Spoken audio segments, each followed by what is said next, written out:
जैसे aggregates of national incomes की बात कर रहे हैं, तो नेशनल इनकम की बात शुरू से चल रही है, तो वही अब हम आगे कंटिन्यू करेंगे। हमें एक दूसरे एग्रीगेट पे जाते हैं, ये भी आपकी दिक्कत रहती है। दरअसल जो प्रॉब्लम है वो प्रॉब्लम क्या आप लोगों की मेन बनी हुई है कि आप जीडीपी के अलावा किसी भी चीज को समझने में दिक्कत कर रहे हैं। मैं आपको एक बात बताता हूं, इसको ध्यान से समझिएगा। जीडीपी बेस है, बिल्कुल ठीक कह रहे हैं आप लोग। आप जीडीपी को ही बेस मान के सब कुछ पढ़ें, आपको सब कुछ समझ में आ जाएगा। अगर आप लोग कंफ्यूज हो रहे हैं तो आप सिर्फ इतना समझ लीजिए कि जीडीपी के अंदर ग्रॉस डोमेस्टिक प्रोडक्ट, इन तीन का क्या मतलब है। इसके बाद आपको सिर्फ और सिर्फ चीजों को कन्वर्ट करना पड़ेगा या चीजों को चेंज करना पड़ेगा। आपके लिए बहुत आसान हो जाएगा चीजों को समझना। जैसे कि अब मेरे पास कॉन्सेप्ट आया पढ़ने के लिए जीएनपी। अब अगर मैं यहां जीएनपी को लिखूं कि जीएनपी क्या होता है, तो हमारे पास जीएनपी क्या है? जीएनपी हमारे पास है ग्रॉस और नेशनल, और तीसरे नंबर में मैंने क्या लिखा? प्रोडक्ट। अब आप लोग मेरे साथ ही साथ आप देखिए, मैं नीचे लिखता हूं जीडीपी, ठीक है। अब जीडीपी के अंदर अगर मैं जीडीपी को एक्सप्लेन करूं तो जीडीपी क्या है मेरे पास? Gross domestic product. तो आप लोगों को यहां पे अगर किसी वेरिएबल की स्टडी करनी है, आप देख रहे हैं कि भैया ग्रॉस और ग्रॉस तो सेम है, तो ग्रॉस और ग्रॉस की वैल्यू तो सेम रहेगी। प्रोडक्ट प्रोडक्ट सेम है, ये तो सेम ही रहता है क्योंकि इनकम को रिप्रेजेंट करता है। अब चेंज जो हमारे पास हुआ वो क्या चेंज हुआ?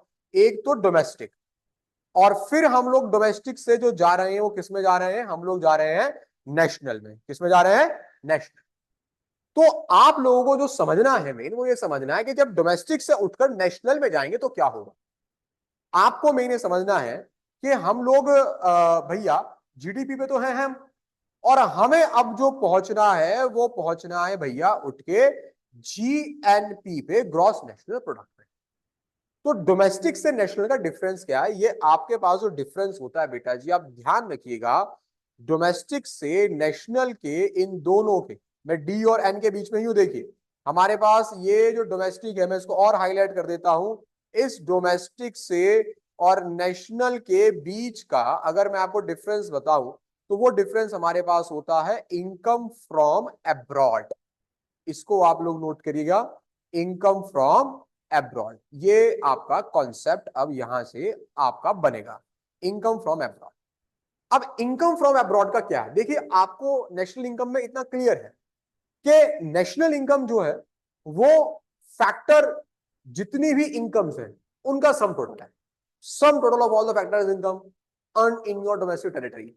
बट जब आप नेशनल इनकम की बात करें तो डोमेस्टिक टेरिटरी वाले कॉन्सेप्ट को थोड़ा सा हमें अब बढ़ाना पड़ता है, क्योंकि नेशन के अंदर फैक्टर इनकम सिर्फ कंट्री में ही नहीं बन रही, नेशन के अंदर फैक्टर इनकम एब्रॉड से भी रिसीव हो रही है।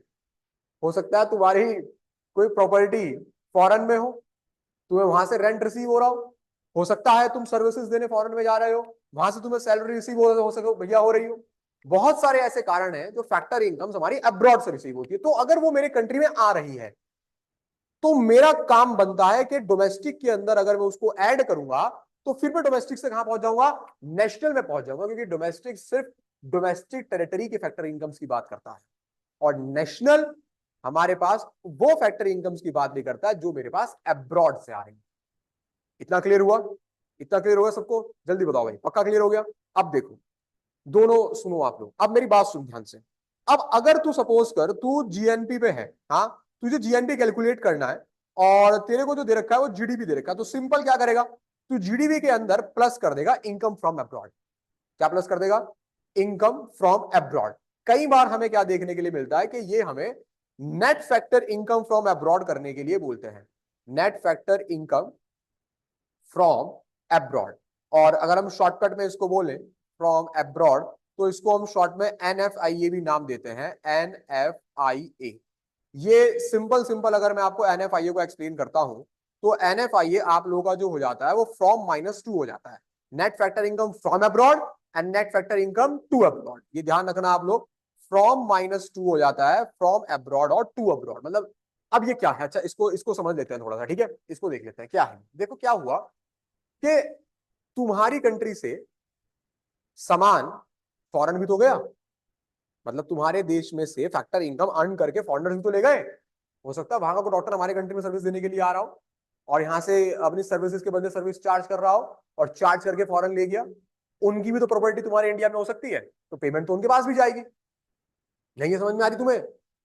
पेमेंट तो उनके पास भी जाएगी ना, और ऐसी ही पेमेंट हमारे पास भी जाएगी। तो हमें जाने वाली पेमेंट से मतलब है, आने वाली पेमेंट से मतलब है, हमें मतलब है आने वाली पेमेंट से।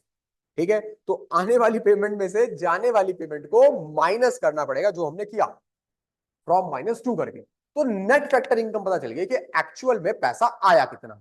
वो आपने क्या कर दिया, ग्रॉस डोमेस्टिक प्रोडक्ट में प्लस कर दिया। और किस पे आ गए? जीएनपी पे। एक कॉन्सेप्ट आपको बताता हूं मैं, अगर आपसे कोई ये पूछे कि बता दीजिए कि जीडीपी ज्यादा बड़ा कॉन्सेप्ट है या जीएनपी ज्यादा बड़ा कॉन्सेप्ट है, तो आप यहाँ पे जीएनपी को ज्यादा वोट देंगे। आप जीएनपी बोलेंगे क्योंकि उसके अंदर वो फैक्टर इनकम भी इंक्लूड हो रही है जो फैक्टर इनकम आपकी कंट्री के बाहर से रिसीव हो रही है।